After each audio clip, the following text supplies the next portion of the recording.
Three hot girls who Neil, Nitin, Mukesh chased but didn't invite them to his wedding.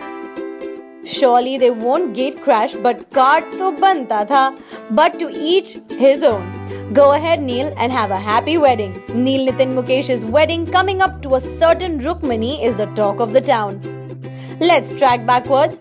First up, Sonal Chauhan has not been invited. Legendary singer Mukesh's grandson Neil Nitin Mukesh had waxed eloquent about being in love with Sonal Chauhan and claimed that she has met his parents and that a wedding is on the cards.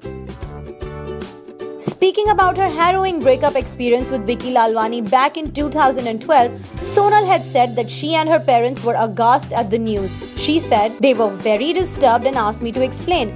If I was in a relationship with anybody, I would definitely not hide it, at least not from them."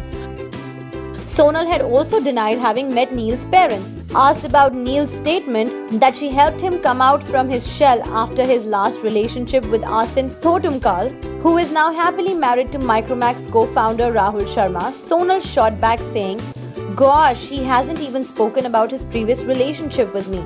I don't know why he has been speaking of us this way. Marriage? Have I gone mad that I will marry at this point in my career?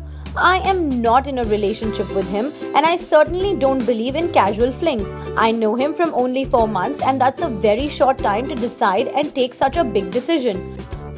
We don't know if Neil still loves Sonam, but is the past so easily forgotten? So yeah, Neil, we understand why you didn't invite Sonal for your wedding. And Neil, we wouldn't be surprised if you haven't invited Gajni actress Aasin too, for obvious reasons. Or have you?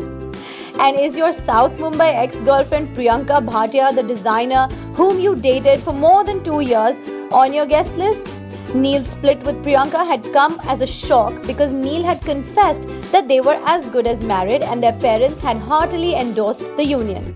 And then when he broke off with Priyanka, he said that the parting was amicable and they remained friends. As for now, Sonal is very much parked in Mumbai. The shadi is in Udaipur. Aasin and Priyanka, are you both going?